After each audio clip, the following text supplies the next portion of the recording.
If you're a company trying to find success using AI, it's a dangerous space because I think there's a lot of things that are scratching an itch today that the foundation model providers might do tomorrow. So you're sort of playing with fire. A lot of B2B software is people building things and convincing customers they want it rather than deeply listening to a customer's problem. Now is a good time to start a company statistically because large language models are a fundamental new breakthrough in technology that will transform the economy. It opens the door, sort of shuffles the deck of the power that incumbents have versus startups, because incumbents, in addition to having a lot of resources, have an existing business model which might be disrupted by this new technology. What is good advice you received the last time you were an entrepreneur that you think is BS now?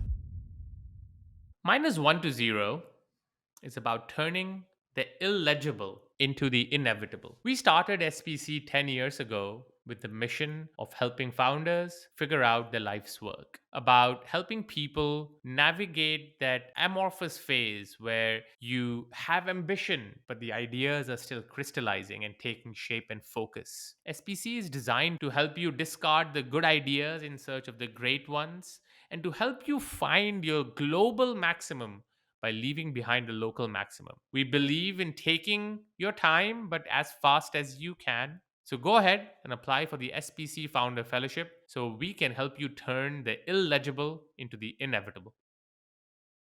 Welcome, everyone. It's kind of hot in here. We got a lot of folks. So I'm going to dive right into it. I don't think Bret needs much introduction. I'll just say that, at least from a personal perspective, Bret is one of the best builders I think I've ever worked with. And I use the word builder because I think it applies to writing software, building companies, building early stage products, late stage products, mentoring other teams. So, I know you've had a long and illustrious career. I won't walk through all of that. But I'll start with maybe a fun question.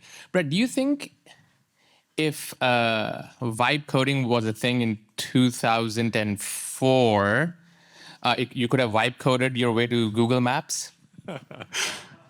Well, it's interesting because that story, which thanks to Paul Buchheit has sort of made the rounds at this point, I'm not sure it would have been that remarkable in some ways. I mean, it's sort of like have you all seen the movie Hidden Figures about the women who are calculators at NASA?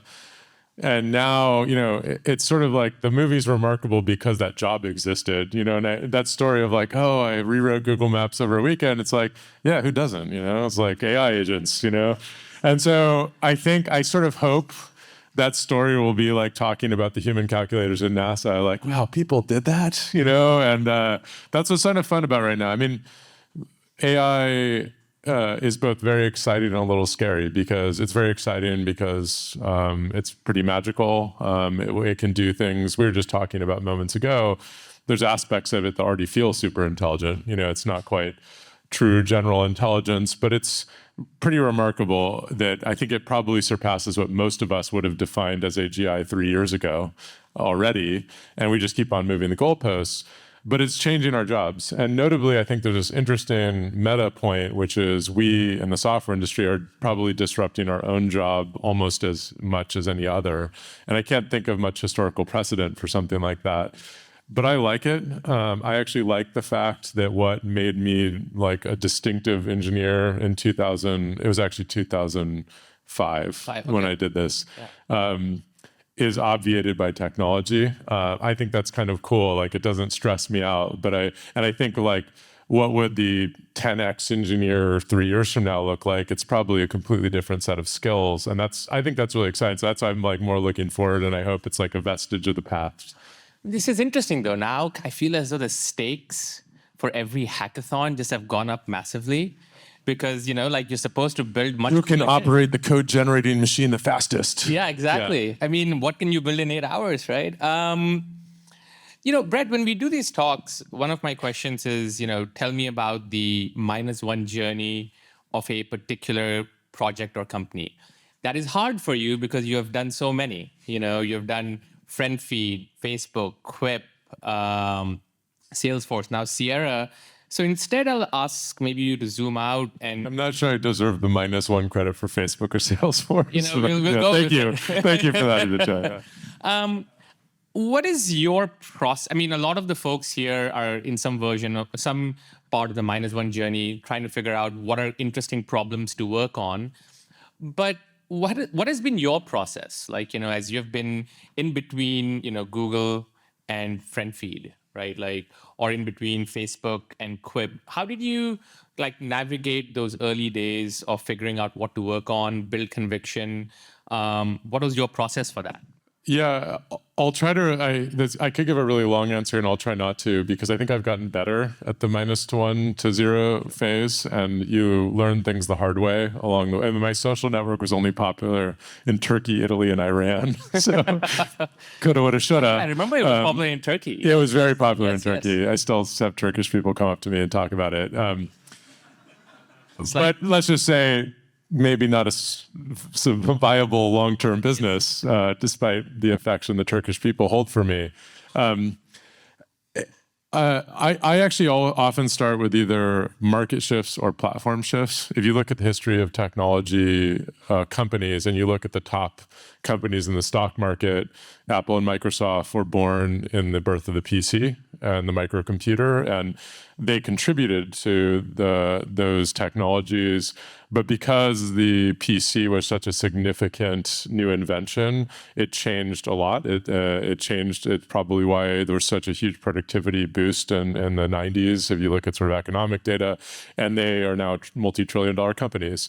If you look at the growth of the internet, you have Google, you have Amazon, two of the other very large companies, but you have a lot of others that aren't in the trillions, like PayPal and eBay and a number of others. And then you look at the birth of the smartphone, and you've taken the internet, you've now connected the world with it, and it opens the door to WhatsApp and DoorDash and others. So I think now is a good time to start a company statistically, because I think if you, like I assume many of you in the room believe, large language models are a fundamental new breakthrough in technology that will transform the world and transform the economy.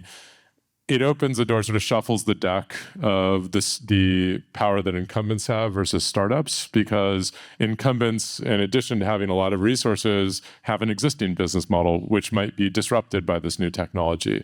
They might have a platform that is structurally incompatible with like the AI native version of that new technology. They might have standard innovator's dilemma. They might have bureaucracy. They might have regulation. They might have all these other things. So all of a sudden, when these new technologies come out, it opens a door. Like there's like a crack in the foundation of the market that usually is controlled by the incumbents, and that's where new startups can grow. And if the markets are big enough, they can turn into the next incumbents, and you end up in this cycle. So I started FriendFeed because I was at Google, and we launched the Google Maps API, which was very novel for its time. But basically the idea you could embed a Google map in your application, which Yelp and Trulia and all these companies did. It kind of created this really, they called them mashups at the time. I don't use that word anymore, but it created this, and it was interesting. All those companies had, again, I'll use a word like it's old, like information superhighway, but they called them user-generated content. Like the idea that the web was not only read-only, but read-write was a novel-ish concept, Facebook being probably the most prominent company in that space. And Google just wasn't interested in it as much. Like every time I was trying to, advocate for an idea to make our products, I didn't use the word social, but just like enable our user base to contribute to them, it sort of fell on deaf ears, and it just didn't feel like there was like passion around that. So I left because I wanted to play a part in what I thought was this like really significant new trend on the internet. I started Quip because when you and I were at Facebook, the smartphone became ubiquitous. It was a very challenging, very awkward transition for us. Oh, yeah. It benefited Facebook over the long term. Aditya and I were independently responsible for some very bad and some very good decisions in that process. And I became really excited about what's the impact of mobile on the enterprise and dove into that space. And then with Sierra, we can go into more of it, but I really believe in those moments. And I think if there's one lesson that I wish could give to my younger self, is focusing a little bit less on the technology and more on the customer need. I think part of it was just life experience. I didn't know much about business, so I didn't have the intuition I have now about where these technologies could drive a real business outcome.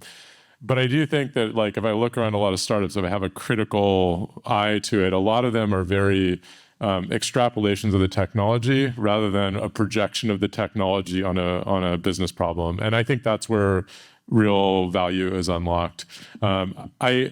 Going back to it, I think the hard part is when I was 24 or 25, I just didn't have a lot of contacts in different industries, so it was harder. But I do think that as you're thinking about how to grow a sustainable business, linearly extrapolating from the technology is rarely the foundation of a great company, and I think that's like the ultimate challenge for a young entrepreneur. It's interesting. We'll dig into that in a second, but I just want to point out, I mean, Bret is a legendary engineer. And some of the code that you guys wrote at FriendFeed was really good. Thank you. And I think this is quite Yours rare. is pretty good too. Thank you. This is quite rare, but I think my co-founder from Cove is actually in the audience today. He lives in India. He happens to be visiting. But at Cove, we tried out a bunch of different web servers, and we eventually just modified Tornado because it was the best that we could find in Python, and we loved that thing. Yeah. That was my, right when we got acquired, I rewrote our web server and open sourced it, and it's been very popular ever since. So. Amazing. But maybe the question I would ask Bret is, so clearly at FriendFeed, your -1 exploration, just let's just go build this thing. Let's just write something. Let's write a bunch of good code. Let's figure out how do we create is that the same approach you took for Sierra? Or did you take a much more customer set, let's go talk to people? Because I think sometimes it's easy for us to, kind of in some ways theorize about -1, but a lot of what we try to get people to do at SPC is that you've got to start producing some artifacts, write some code, push some pixels, or go talk to people. And how do you navigate that?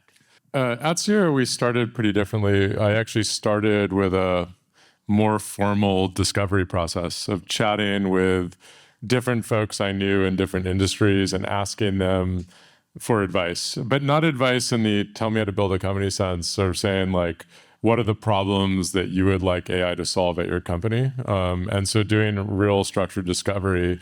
I don't think he even knows this, so maybe he's watching right now, but actually the reason why we ended up where we are at Sierra was a gentleman named Anthony Tan, who's the CEO of Grab. So I had known him professionally and ended up doing a very late, he's in Singapore, so it was like 9:30 p.m. Zoom with him, and he was just talking about how much he wish AI could solve customer experience and customer service. They serve a lot of different markets, and it was a really big, complex part of his company. And that was one of 10, 15 conversations with folks that I knew in my network. And I'm really grateful we did that because I think especially with large language models, they're capable of so much. It's it's very easy to have a kind of a solution in search of a problem kind of mindset around the technology.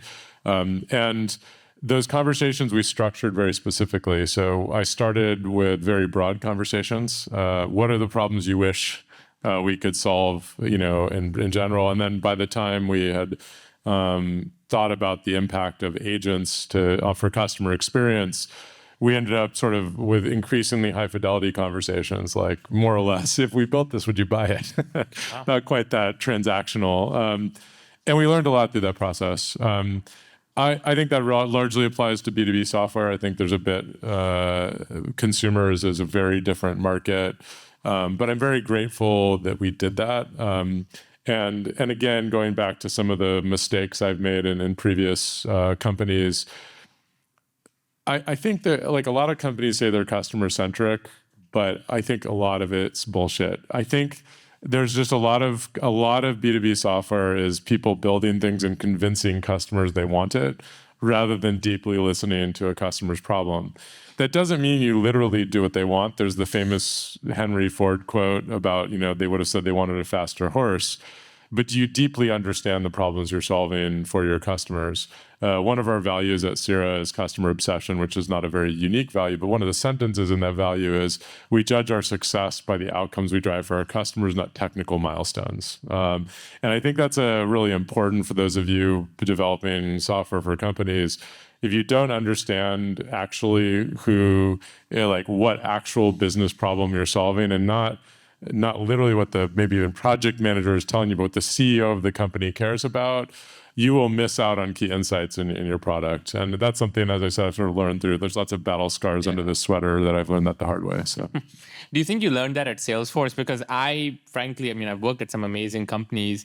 I don't think I've ever worked at a company that was truly customer obsessed. Like, that's not Facebook, that's not Dropbox. Those are amazing consumer companies. And I think part of the reason why, despite everyone saying that they're that, I think the very few companies that actually are, is that there isn't enough of that, kind of lineage and DNA in Silicon Valley. So I agree. I definitely learned it at Salesforce. I mean, not at the expense of the other companies I've worked for, but I remember going to Salesforce, and it was right before Dreamforce, and the main question I had is like, why do over 100,000 people show up every year for an enterprise software conference? Like, I don't get it. It's like a religious revival. I don't get it. Who are these people? What do they do for a living?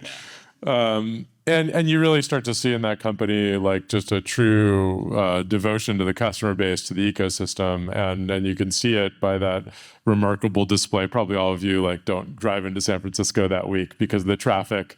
It's remarkable. And so what I liked about it, though, going back, you and I have had the privilege of working for different remarkable companies. I'm like an anthropologist of remarkable companies because they're so different. Google was so different than Facebook, yet both remarkably successful. Salesforce could not have been more different than Google and Facebook. A very different type of company, but it's remarkably successful. And I like to deeply understand why, rather than have this like.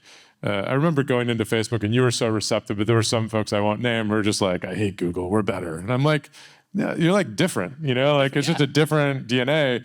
And what I took away from that experience, though, was if you're creating a software that serves businesses, those businesses better be the first and last thing you think about in every decision that you make. And consumer companies have the best ones focus on the user, but the bad ones look at a dashboard of metrics. And there's a difference between user obsession and growth hacking, just like there's a difference between selling software and being customer centric. And we just tried to create a culture that lives and breathes our customers' success in everything that we do. That's a great analogy, by the way. Kind of like, user like delight versus kind of growth hacking, and kind of selling software versus being customer obsessed. There's this weird kind of dichotomy, right? Where you're supposed to be resilient. You're supposed to kind of like be gritty. You're supposed to kind of like keep on like climbing the hill until you figure it out. So that's one narrative. And the other narrative is like, there's zero sunk cost in the early days, fail fast, figure it out. Who cares? You have, so few users. So like, how does a founder in the -1 stage kind of balance that dichotomy between having patience, yet at the same time, like, it's like, why are you devoted to something that has no users? It's the right question, because you have the stories like, the Airbnb founders failing so many times. Right. I think it's a little bit dangerous to fixate on those myths, because you could be that person who has 0 users forever, and that's a much less exciting story than Airbnb. I don't like the idea of failing fast. I think it's very important to have a thesis about what you're building and why. Some versions of fail fast, to me, feel like throwing ideas at the wall with no rhyme or reason. If you have a thesis about where the world is going, and you have an interaction with a user or an interaction with a customer, you can find signal in those interactions. And if you don't have a thesis, it's just very hard to like judge they didn't click on the button, or they didn't make the purchase. Why? And if you're not judging it through the lens of a higher goal that, for example, when you call the phone of a consumer software company, an AI agent will pick up the phone, not a call center. That's a thesis that we have.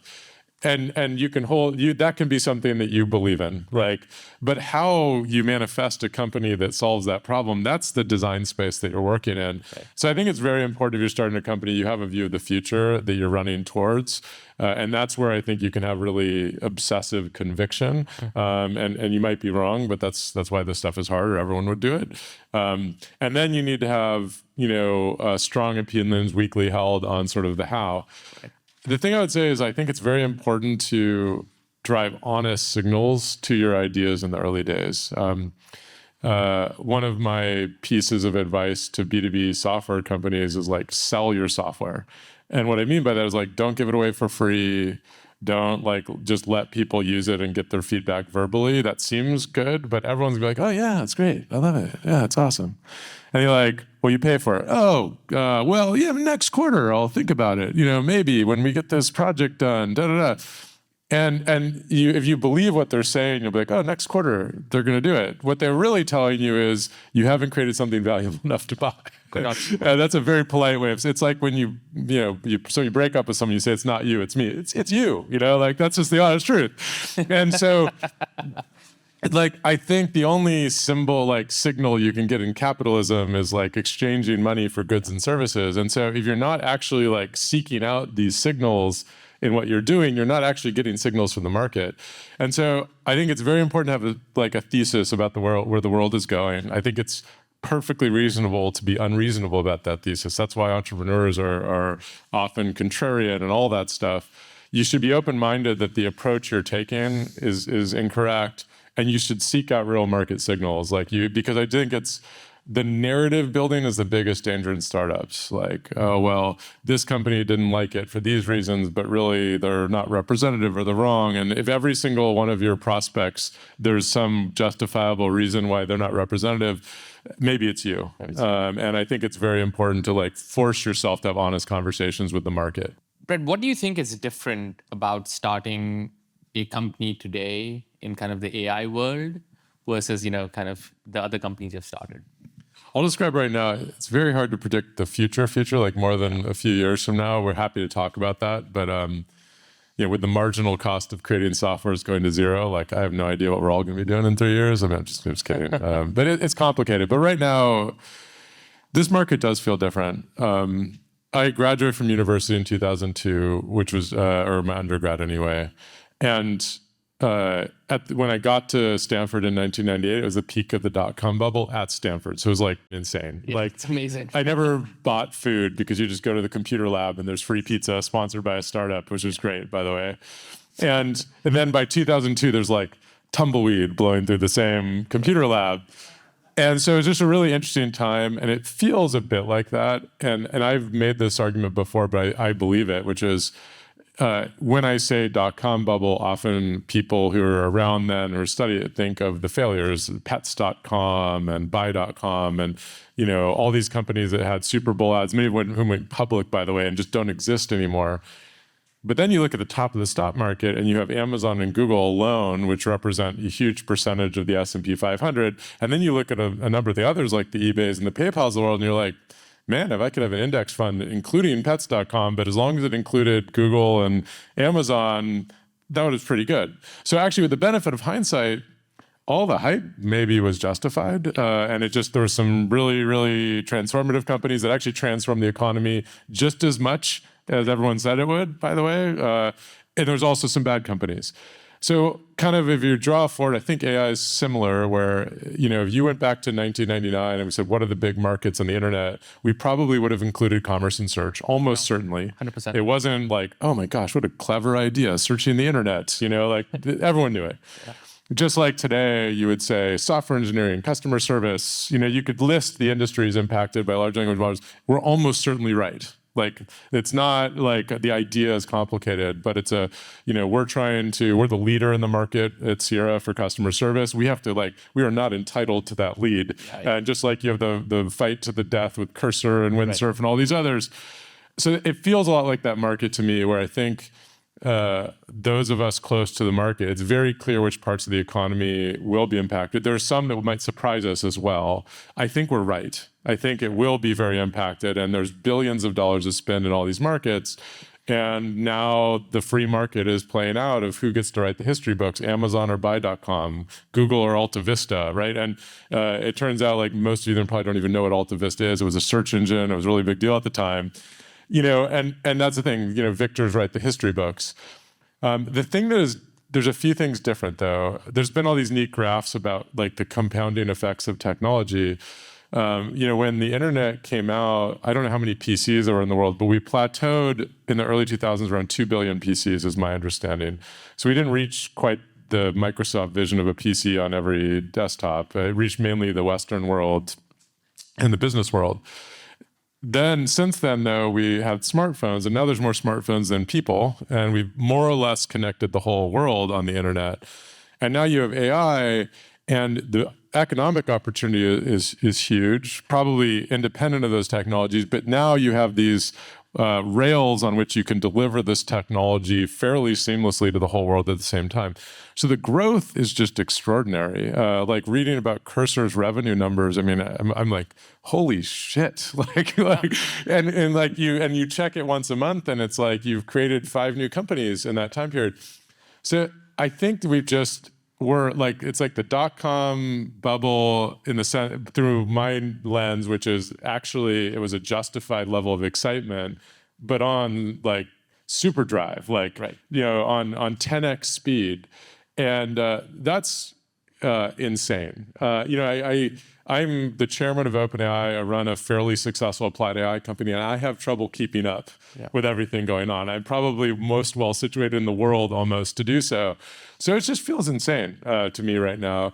I think it's exciting, though. I think it's a privilege to be like sitting here with all of you, and I hope you're enjoying being in this moment because, I think our society will be very different 10 years from now, and like all of you are in the middle of it. And that's pretty exciting. And I don't think there's many other times in history where you get to like know you're in the middle of something that's significant. So I like pinch myself every day.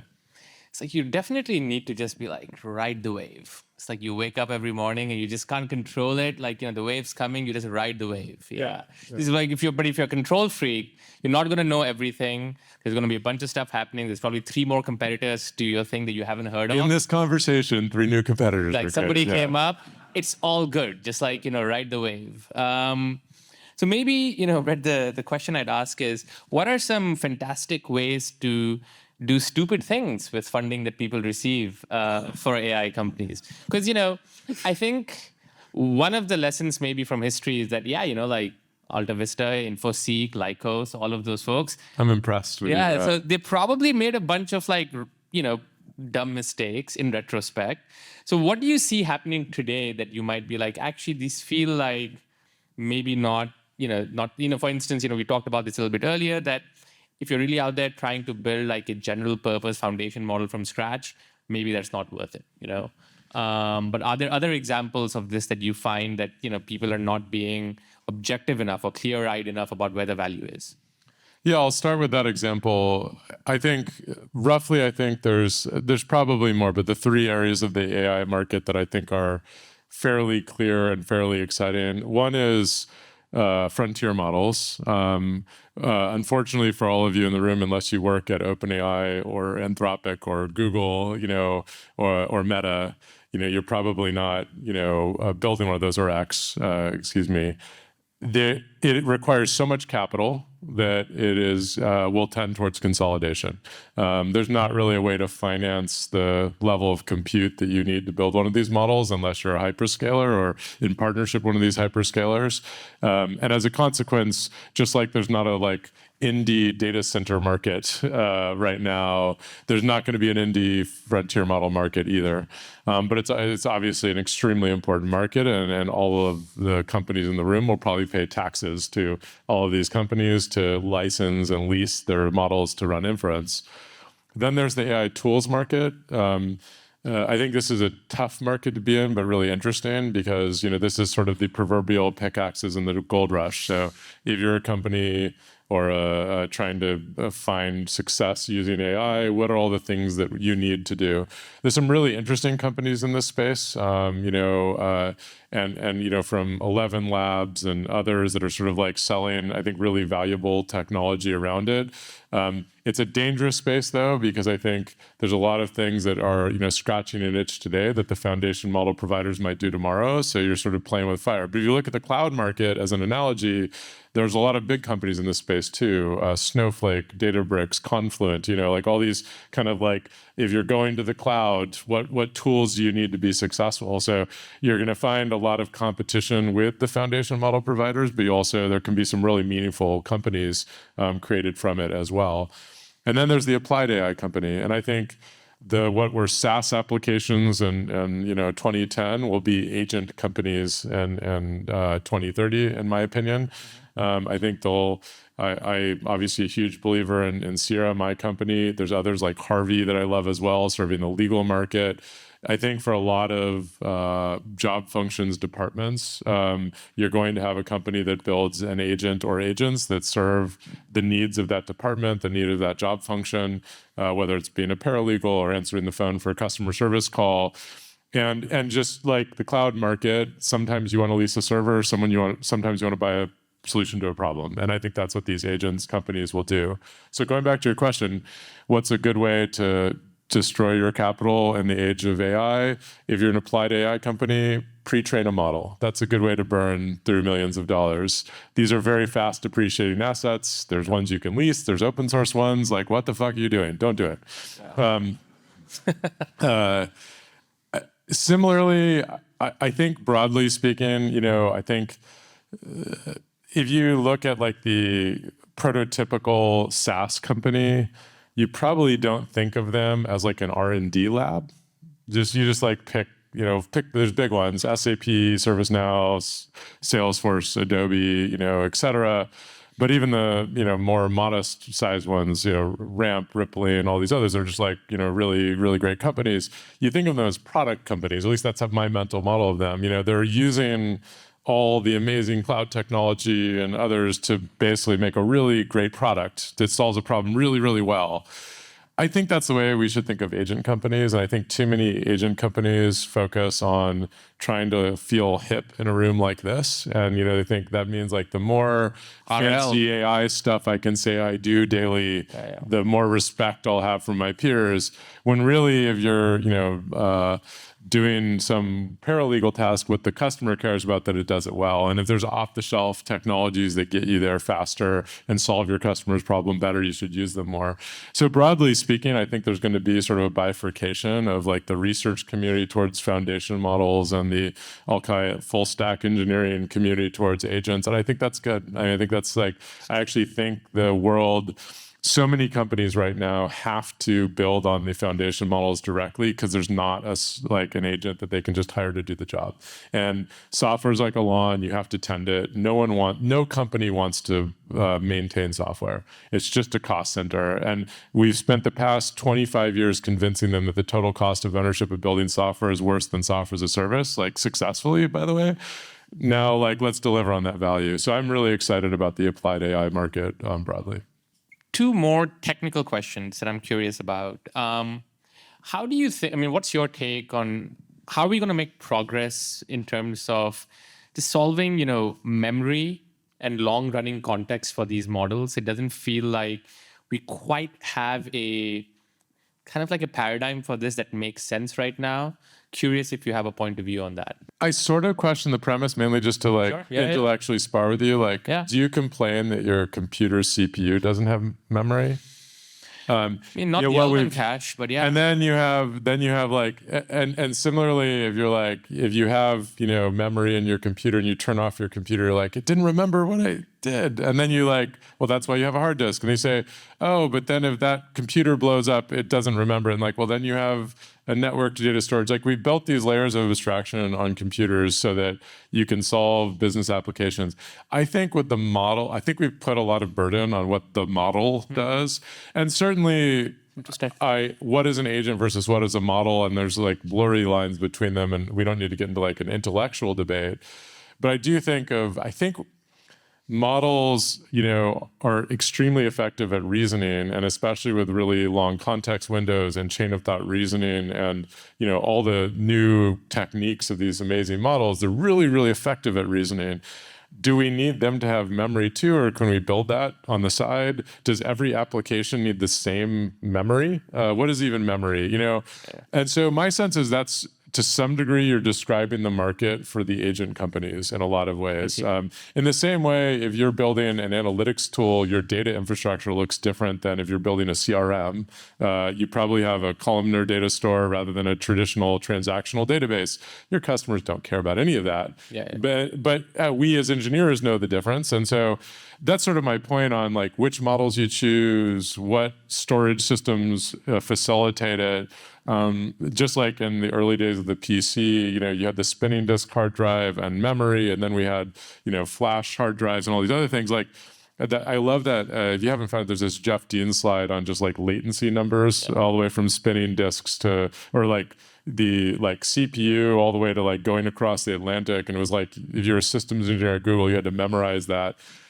I'm hopeful that we'll have something similarly kind of like gnarly for AI, because, you might want like a really fast model with really long context windows for one thing, and you might want to think a really long time for something else. And I think that's great. I think we're going to have different models with different behaviors that serve different needs. I think we'll have different companies and that's where some of the AI tooling can be. Like maybe there is a canonical correct way to do memory, and that's a interesting company built around that. But maybe it's different for high frequency trading than it is for this, and that's all great.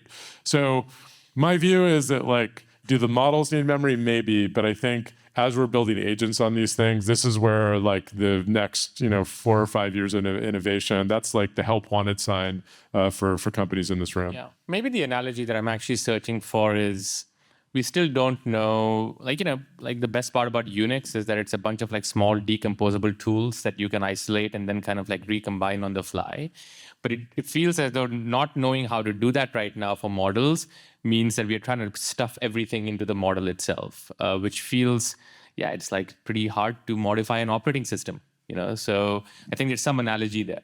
Yeah, it's a really good point. Actually, showing, going back to like when my first startup, which you didn't mention, was my web design company in high school. Oh, yeah, come on, you missed one, man. Yeah, at the time, like no one knew how to make websites. So like, 16-year-olds could make a business out of it. Just like no one knows how to make agents today. Like we're doing our best, you're all doing your best. Yeah. The LAMP stack, Linux, Apache, MySQL, PHP. Someone said Perl. I'm like, no, it's PHP. Come on. PHP, it's definitely PHP. Get the P right. That by the time it was like, probably when did someone could look it up. Someone could ask ChatGPT. We call it 2001, 2002. Yeah. I don't know. Somewhere in there, the LAMP stack came into fashion. And then, by the time, if you were, 19-year-old, you'd be like, oh, LAMP is how you make a website. Exactly. And it's what you do. Yeah. And then, later you had, it's thanks to things like Google Maps, you ended up with this word no one uses anymore called Ajax, which is like, but then you ended up with like a lot of early JavaScript frameworks to make web applications interactive. And then you had things like React and Next. Mm-hmm. And now if you're making a website, there's a way you do it. And it's a billion little lessons we collectively learned as a software engineering, a community over time. And it's just so much easier to make a website now, and so much easier to make a really complicated website that like runs client side. It could even work offline. Like that stuff would have been a research problem in 1997. And now it's like, oh, your website doesn't work offline? What are you, a clown? And this is where I think this is how we're going to evolve on agents. Like I hope, like I'll be disappointed if we look back at the like prompt stuffing, orchestration garbage we're doing today and be like, God, do you remember back then? Oh, we were such idiots, And so that's the fun part about this is like, what is the LAMP stack of building agents? Is there a company in that space? Maybe, maybe not. Maybe it's open source. Maybe it's a best practice. Maybe it's a design pattern. But this is what we're all figuring out in real time. And that's why it's so fun to be a technologist at this point, because, as much as like maybe writing code is more of a commodity than it was, the big ideas and how to make robust agents at scale have not been invented yet. And that's pretty awesome. I mean, like what a fun time to be present and explore that design space. I think it's just like incredibly intellectually rewarding. The reason I'm smiling is because every time I'm vibe coding and I say it doesn't work, I'm just like, oh, try harder, like take longer. And I kind of... You should try like, there's a gun to my head and he says he'll shoot me if the app doesn't work. It's like, this is the best I have. Just like think harder, take your time. You gotta play for the empathy on the models.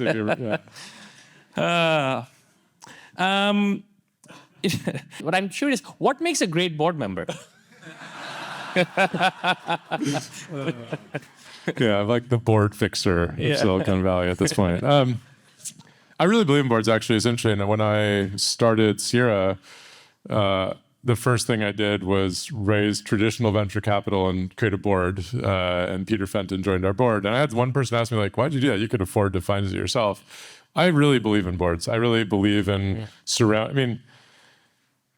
with a technology startup, there's kind of three-ish outcomes. One is it goes to zero. Another is, some modest outcome because you get acquired or whatever the heck people are doing nowadays, hiring the founders and screwing over the employees. Yeah. Sorry, salty I think take. it's true. I think it's true. And number three is you create an enduring company. And that last outcome is what most of us in this room are trying to do, and it's very hard, but you're really trying to maximize that for the likelihood of that outcome. Or even if you're more just financially motivated, maximizing expected value equation. But,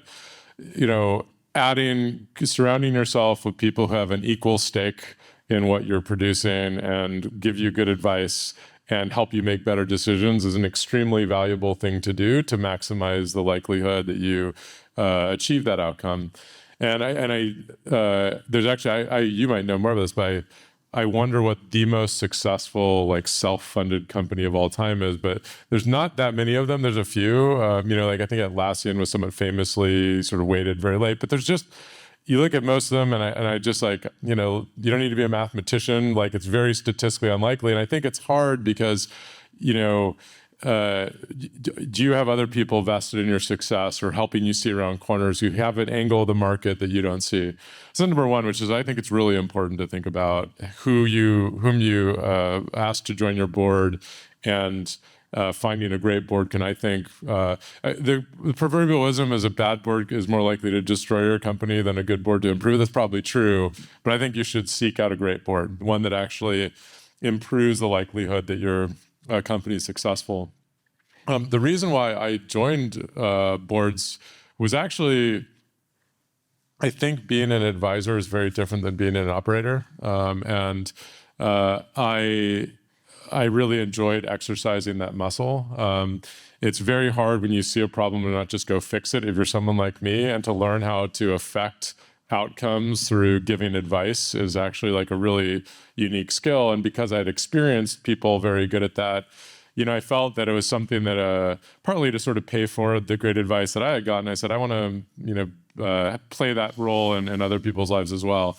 I think there's a delicate balance as a board member on how to be engaged and involved and not bleed into, the operating roles of the people on the management team. I think it really, for me, I only work with boards where I want to work with the founder or work with the CEO and work with the management team. So I think it really comes down to developing a great trusted relationship where they pull you in at the right times and you have enough trust that you can give real advice that changes the shape of the company. I think it's really valuable though, for those of you who have maybe you're already there in your career, but if you started something that's successful, whether it's investing like you've done or joining a board, I think this is what part of the magic of Silicon Valley. There's just so much great advice. There's so much capital.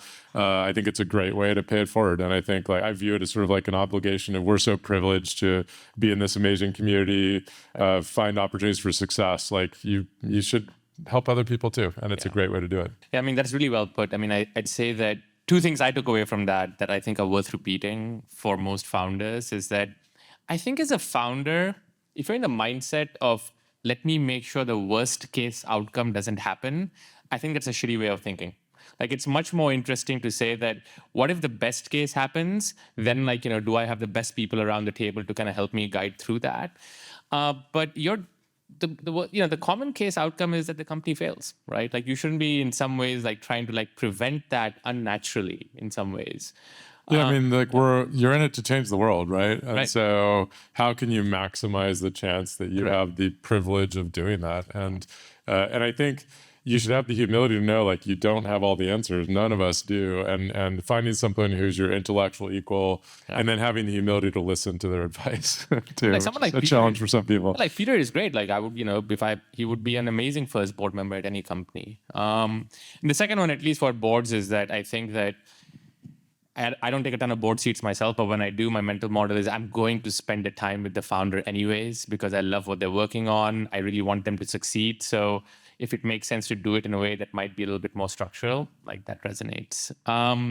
Try to leave some time for questions from people, but what is good advice you received the last time you were an entrepreneur that you think is BS now?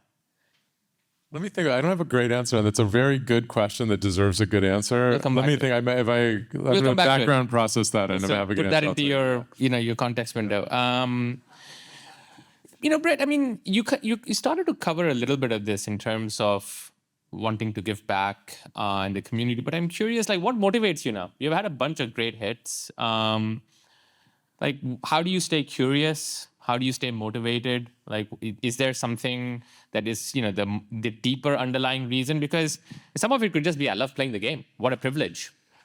I am more motivated by having an impact on the world than the game, or which you didn't explicitly say it, but sort of the game of money and fundraising and all that stuff. That's great. I'm a card carrying capitalist. It's a great way to motivate people, but The only way. Yeah. But I am motivated by the impact these technologies have on society. And, I had left Salesforce and ChatGPT came out, and I, like everyone else, was blown away and started reading a bunch of research papers and wondering, like, God, where was I for the past 5 years? Like, I had to realize all this was going on. And there's a Alan Kay quote which really captures my mindset here, which is the best way to predict the future is invent it. And I could not fathom sitting on the sidelines while this technology was impacting my life and not helping shape it in some way. So I'd be doing it for free if I weren't starting a company to do it. Or working with OpenAI. I just love this stuff. I mean, it's so amazing. I mean, we've created something that just imagine showing someone ChatGPT today, 4 years ago. I mean, it's the most science fiction thing, and we kind of just it happened. We're like, yeah, we passed the Turing test, no big deal. Let's keep going. And it's fucking amazing. And so to just sit there and be like, I'm just gonna watch it all happen. I'm like, no, this is I want to be in the middle of it. I want to have debates with you about memory and models, and I want to help shape the way this technology impacts our lives, and that's what it means to be a builder, right? And so. I just love this stuff. I would do it for free. It's a privilege to be able to do it for more than free, and I just love it. I mean, I couldn't agree more. I think that Silicon Valley is so much more developed today in terms of the game than it was 2 decades ago. But I think if you just need to pause every once in a while and just appreciate what we are building collectively. I mean, like ChatGPT, in the last 24 hours, I asked it for some medical advice because I was dealing with some essentially shoulder pain. I asked it for some legal advice, all the things. And I was completely yeah, these are great answers. This makes a ton of sense. And if you'd asked me 4 years ago if this was a thing, I would have been there's no system that is capable of it. Well, just imagine, there was this period where if you'd been born in I don't know, 1890 or something, you could go from the development of electricity through putting someone on the moon in your lifetime. Just imagine being alive there. I might get the dates wrong, but there was a period where you're God, imagine living that life, right? Yeah. A light bulb to moon landing.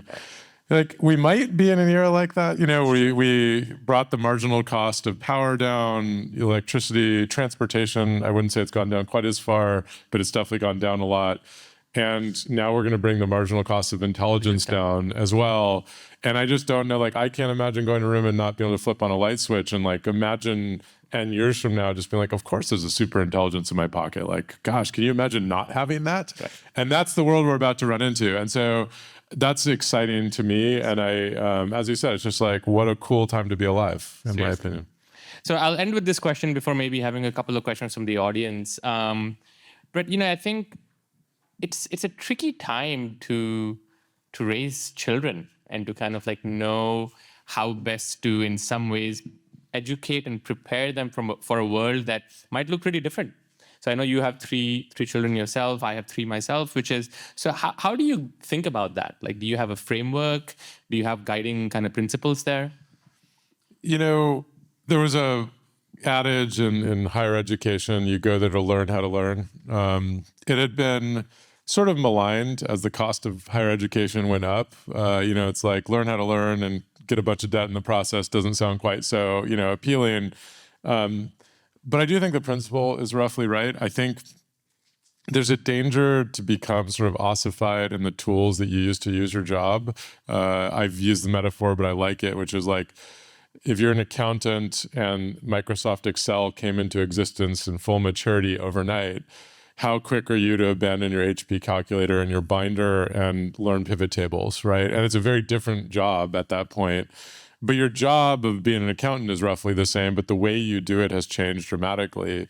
As a software engineer, that the infamous story of me rewriting Google Maps, like that's no longer differentiated. That's not like that's a cool story because of the period in which it happened.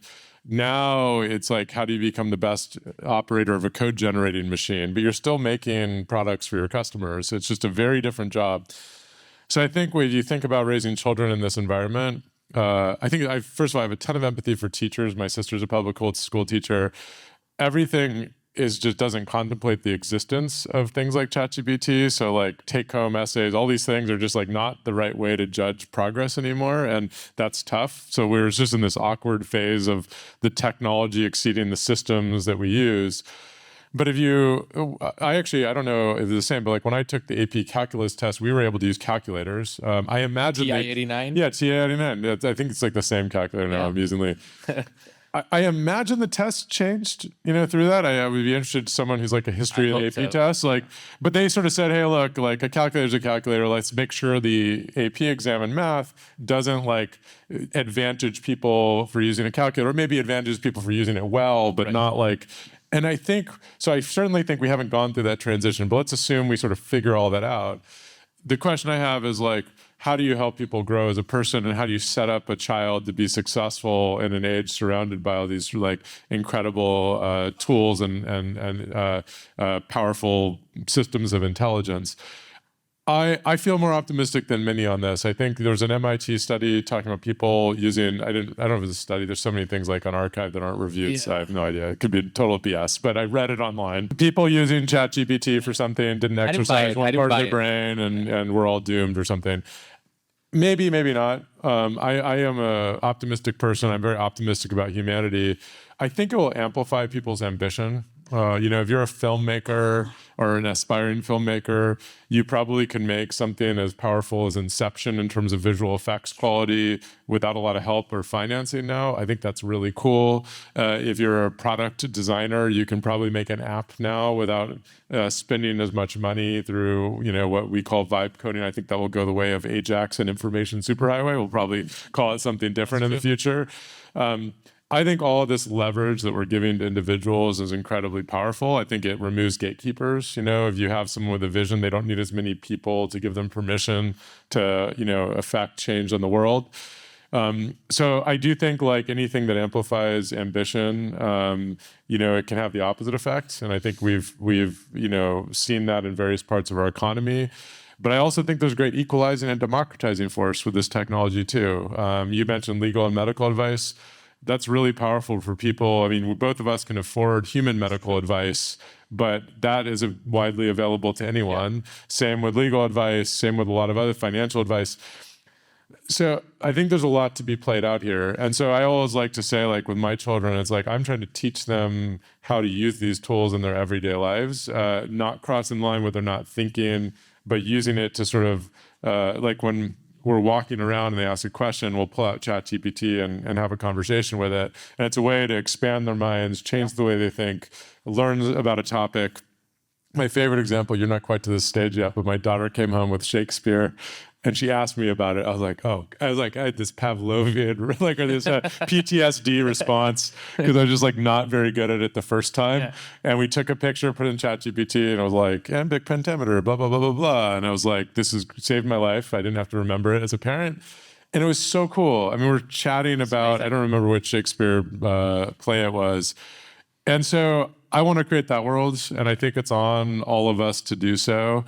But I bring up the area of like public school teachers and like kids cheating on essays is we need to have a ton of empathy for parents and teachers right now. And I think we need to like really, as technologists, like participate in these systems a little bit more actively, because banning this stuff from schools is untenable because kids will just cheat, but we need to help. Like, what does it mean to teach someone, competence in literature, reading comprehension, which is still very important in this world, in a world where these are available. And I think we just need to, it's going to be an awkward few years, but I'm very optimistic for the future. No, I love that answer. I mean, I think that to kind of build upon that, I think agency is something that you can actually teach kids. Like a lot of what I tell my kids, and my kids are younger than Bret's, is just, these computers work for you. Like, you can make them do things. Like, you don't, like, they can do a lot of things, but you have to learn how to use them. And ultimately, you're in charge, right? But that is a message that I think they need to hear. So you talk about apply AI and building enterprise. How do you build scalability in enterprise software AI companies? For example, as startups, seed or Series A, you build code demo, you win the contract.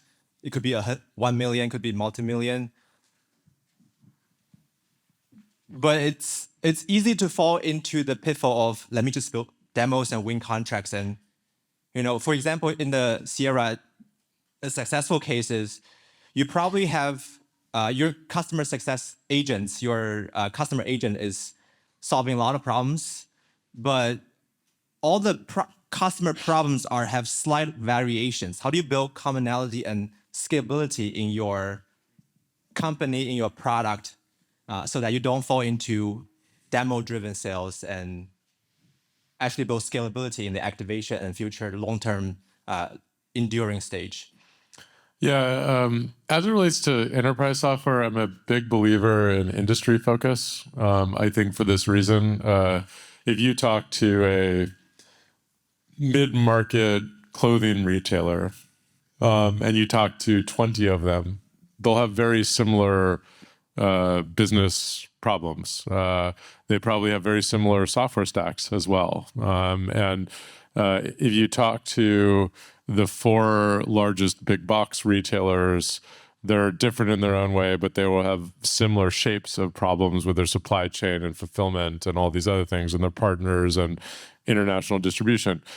If you talk to the 5 biggest property and casualty insurance providers, and you look at any part of their business, whether it's the actuary part of their business or their ERP system or their customer experience or claims processing, they'll look very similar as well. So one thing I like to say with enterprise software is, like, you really want to like turn your good tactics into great strategies over time. So once you have 1 customer, so you can get 2 that look alike, and then make it 10, and then you have you've done what you accomplished there. I think it is, if you're getting off the ground, it starts with, I said, is have a thesis about where you're going. And then from first principles, think about which industries would probably benefit most. And then through the act of actually trying to find success in that industry, validate and question where your thesis was incomplete or incorrect or imprecise. And then with that, you can really, grow. And I think most, so like, if you look at the large SaaS companies out there like ServiceNow, SAP, Adobe, Salesforce, et cetera, Shopify, they roughly followed a pattern like this. Sometimes it was a shape of a company, sometimes it was an industry, but I think you really want to find customers that look like other customers. One of the nuanced challenges, if you're going from -1 to 0, as this place is it's really helpful if your first couple customers are actually representative, and you can end up, in this sort of like unhappy cul-de-sac of where if you end up with the wrong design partners for your company that turned out not to be representative. So I say that because it's there's a bit of an art form for your first 5 or so customers to. I think there's some benefits to heterogeneity in those first 5 customers, just so that you don't accidentally end up overfit for something that turns out to be a smaller market. Because most of the companies I talked to that sort of got past escape velocity, they'll have one company like, yeah, I'm so glad it was like we didn't only go there. Everyone has that the anecdote around that. So my suggestion is industries, design partner programs, having some heterogeneity based on a thesis, and then replicate what success you see in the market. Yeah, I think one of the things based on this conversation that we frankly, we've been working on kind of the -1 methodology for the last 7-8 years.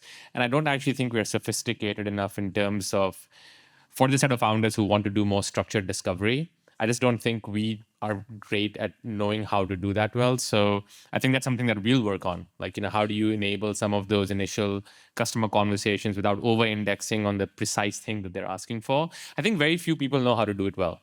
It's really hard. Thank you, Bret, for coming by. This Thank was you for having awesome. me. That was another episode of -1 from the team at South Park Commons. Make sure to subscribe to our show wherever you listen to podcasts and find us on social at South Park Commons. And thanks to our friends at Atomic Growth for their support in bringing this episode to life.